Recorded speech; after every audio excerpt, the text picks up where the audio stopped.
বর্ধমানের কিছুক্ষণ আগে কেতুগ্রামের খবর আমরা দেখেছিলাম। যাত্রীবাহী চলন্ত বাসে অষ্টম শ্রেণীর ছাত্রীকে গলায় কোপ দিয়ে খুনের অভিযোগ এক যুবকের বিরুদ্ধে। কেতুগ্রামের কোমরপুর বাসস্ট্যান্ডের কাছে এই ঘটনাটি ঘটে মঙ্গলবার দুপুরে মাসির সাথে বাসে করে কান্দারা থেকে মাসির বাড়ি ফেরার পথে বাসের মধ্যেই লুটিয়ে পড়ে অষ্টম শ্রেণীর ছাত্রী জ্যোতি খাতুন।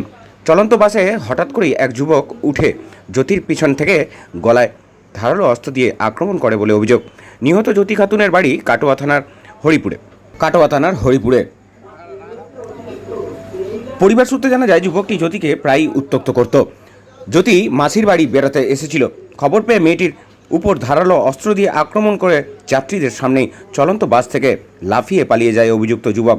ঘটনাস্থলেই মৃত্যু হয় অষ্টম শ্রেণীর ওই ছাত্রী। কেতুগ্রাম থানা পুলিশের ঘটনাস্থলে পৌঁছে দেহটি উদ্ধার করেছে ও বাসটিকে আটক করে তদন্ত শুরু করেছে। এবং এখন জানিয়ে রাখি এই মুহূর্তে সবথেকে আপডেট, ছাত্রী খুনের ঘটনায় বর্ধমান কেতুগ্রামে গ্রেপ্তার অভিযুক্ত।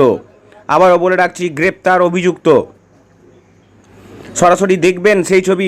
গ্রেপ্তার অভিযুক্ত ছাত্রী খুনের ঘটনায় ঘণ্টাখানেকের মধ্যে পুলিশের বড় সাফল্য। অবশেষে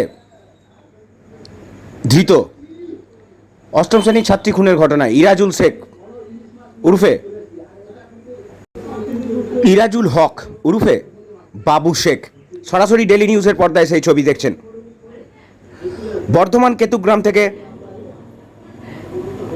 সায়নী সরকারের রিপোর্ট, ডেলি নিউজ। পরবর্তী খবরের জন্য অবশ্যই চোখ রাখুন ডেলি নিউজের পর্দায়।